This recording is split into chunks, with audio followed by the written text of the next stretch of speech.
Well, a group of U.S. combat veterans is now facing a different test of nerves every night on stage. Yeah, they all left the service. They moved to the comedy circuit, as one does, because they believe laughter is the best medicine, as Jeff found out. Yeah, incredible group of guys.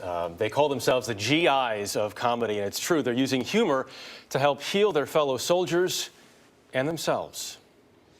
We'd play cowboys and Indians. One guy would be a cowboy, one dude would be an Indian. I was always the Chinese guy that built the railroad. On stage now, he's happy, healthy, and funny. It's like 1, 2, 3, rice bowl.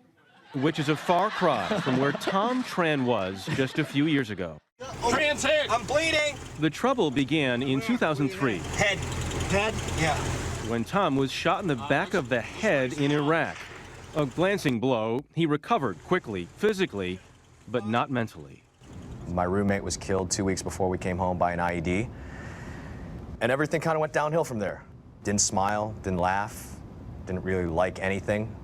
And then one day, the doctors at the VA said, hey man, you're gonna have a heart attack before you're 30. So you gotta relax, you gotta do something. You just... Comedy was it. Comedy in the form of stand-up, getting on stage, laughing, making others laugh, and bringing his brothers along for the ride. Put this little team together of 5 guys. We're all comics. We're all combat vets. The GIs of comedy debuted this past January. I've met tomatoes smarter than this girl. Tom Tran, delete. Tom Irwin, I was born in Cuba. I'm a good swimmer. Jose Sardui from the Army and Air Force. Had there been Cubans on the Titanic, everybody would have survived. Oh my God, there's no more lifeboats. Cubans like, we don't need no lifeboats. You take that piano, you put it in the water, you can put 16 people on that thing. What's great about our group is that our comedy is so different. We're very diverse as people. Cohesively as a show, I think that makes us something unique. Unique as well because they've all been witnesses to war zones, and they all know how important it can be to get away. They opened their recent national tour at the Comedy Stop in Atlantic City, New Jersey, playing to a packed house. The reaction has been intense, both for audience members and the performers themselves. But comedy, when I get on stage, the only thing I've ever likened jumping out of an airplane to was getting on stage in front of 200 strangers with new jokes and going, am I gonna eat it or am I gonna make these people laugh? Less than a year in, the GIs of comedy say they have big plans ahead. Their ambition for the troupe. My goal is to perform for every soldier deployed anywhere around the world.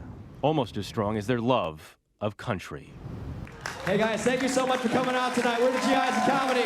Tom Irwin, Jose Sardui. By the way, if you miss the GIs of comedy together, they also perform individually, so. You talk about laughter being the best medicine. You guys are funny, too. They definitely are. We were pleasantly surprised by that. They each have, their routines are very different. Well, and because they're each such different people, but it is great and great to be able to laugh at yourself. You say they've had a little backlash, though, from their fellow veterans I or from think a couple others? people have said to them, listen, you shouldn't joke about this. You shouldn't joke about war. And their response is, have you been there? Yeah. Because we have. Yeah.